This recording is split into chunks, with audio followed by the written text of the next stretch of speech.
ಕಳೆದ 2 ತಿಂಗಳಿನಿಂದಲೂ ಕೂಡ ನೆನೆಗುದಿಗೆ ಬಿದ್ದಿದ್ದಂಥ ಸಚಿವ ಸಂಪುಟ ವಿಸ್ತರಣೆಗೆ ಮುಹೂರ್ತ ಈಗ ಕೂಡಿ ಬಂದಿದೆ. ಹೈಕಮಾಂಡ್ ನಾಯಕರ ಜೊತೆಗೆ ನಡೆಸಿದಂಥ ರಾಜ್ಯ ನಾಯಕರ ಮೀಟಿಂಗ್ ಸಕ್ಸಸ್ ಆಗಿದೆ. ಸಭೆಯಲ್ಲಿ ಚರ್ಚೆಯಾಗಿರುವಂತಹ ಹೆಸರುಗಳಿಗೆ ಅಂತಿಮ ಮುದ್ರೆ ಮಾತ್ರ ಕಾಂಗ್ರೆಸ್ ಹೈಕಮಾಂಡ್ ಒತ್ತಬೇಕಿದೆ.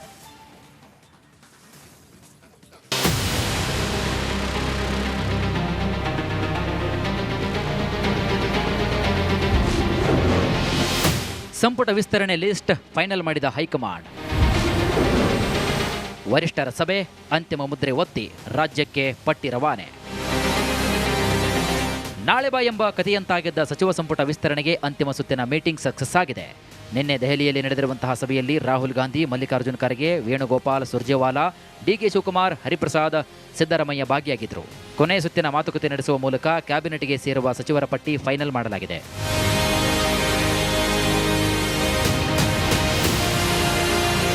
ಕೆಲವೊಂದು ಹೆಸರುಗಳಿಗೆ ರಾಜ್ಯ ನಾಯಕರಲ್ಲಿ ಇದ್ದಂತಹ ದ್ವಂದ್ವ ನಿಲುವುಗಳಿಗೆ ತೆರೆ ಎಳೆಯುವ ಕೆಲಸವನ್ನ ಹೈಕಮಾಂಡ್ ನಾಯಕ ರಾಹುಲ್ ಗಾಂಧಿ ಮಾಡಿದ್ದಾರೆ. ಹಲವು ಸುತ್ತಿನ ಸಭೆಯಲ್ಲಿ ಒಮ್ಮತಕ್ಕೆ ಬಾರದೇ ಇದ್ದಾಗ ಅಂತಿಮವಾಗಿ ರಾಹುಲ್ ಗಾಂಧಿ ಮಧ್ಯಪ್ರವೇಶ ಮಾಡಬೇಕಾದಂತಹ ಅನಿವಾರ್ಯತೆ ಎದುರಾಯಿತು.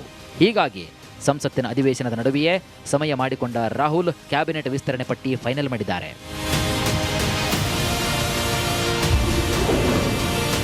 ಸೋಮವಾರ ನೂತನ ಸಚಿವರ ಪ್ರಮಾಣ ವಚನ. ಇನ್ನು 1.5 ಗಂಟೆಗಳ ಕಾಲ ಮಲ್ಲಿಕಾರ್ಜುನ್ ಖರ್ಗೆ ಮನೆಯಲ್ಲಿ ನಡೆದಿರುವಂತಹ ಚರ್ಚೆಯಲ್ಲಿ ಸಚಿವರ ಪಟ್ಟಿ ಫೈನಲ್ ಮಾಡಲಾಗಿದೆ. ಅಂತಿಮವಾದ ಮುದ್ರೆಯನ್ನು ಹೈಕಮಾಂಡ್ ಒತ್ತಿ ಪಟ್ಟಿಯನ್ನು ರಾಜ್ಯಕ್ಕೆ ರವಾನೆ ಮಾಡಲಿದೆ. ಬಹುತೇಕ ಸೋಮವಾರ ಸಂಜೆ ನೂತನ ಸಚಿವರ ಪ್ರಮಾಣ ವಚನ ಕಾರ್ಯಕ್ರಮ ನಡೆಯುವ ಸಾಧ್ಯತೆ ಕೂಡ ಇದೆ. ಇನ್ನು ಈಗಾಗಲೇ ಲೋಕಭವನದಲ್ಲಿ ಸಕಲ ಸಿದ್ಧತೆಗಳು ಕೂಡ ನಡೀತಾ ಇವೆ. ಹೀಗಾಗಿ ಸಚಿವರ ಪಟ್ಟಿ ಫೈನಲ್ ಮಾಡಲು ತೆರಳಿದ್ದ ರಾಜ್ಯ ನಾಯಕರು ಬೆಂಗಳೂರಿಗೆ ವಾಪಸ್ಸಾಗಿದ್ದಾರೆ. ಇನ್ನು ಸಂಪುಟ ಪಟ್ಟಿ ಬಗ್ಗೆ ಯಾವುದೇ ಮಾಹಿತಿಯನ್ನ ಮಾಧ್ಯಮಗಳಿಗೆ ನೀಡದೆ ಗೌಪ್ಯತೆಯನ್ನ ರಾಜ್ಯ ನಾಯಕರು ಕಾಪಾಡಿಕೊಂಡಿದ್ದಾರೆ.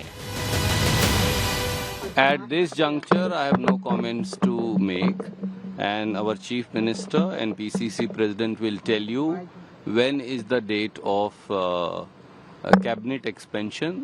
Both Chief Minister Shri D.K. Shivkumar as also Shri Siddharamaiah and PCC President have already gone back to take care of the ground situation in the state.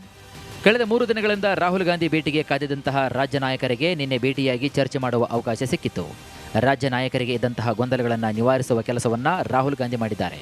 ಕೆಲವೊಂದು ಅಸಮಾಧಾನಗಳು ಇದ್ದರೂ ಕೂಡ ರಾಹುಲ್ ಗಾಂಧಿ ಅಭಿಪ್ರಾಯವನ್ನು ಬೆಂಬಲಿಸಬೇಕಾದಂತಹ ಅನಿವಾರ್ಯತೆ ರಾಜ್ಯ ನಾಯಕರಿಗಿದೆ.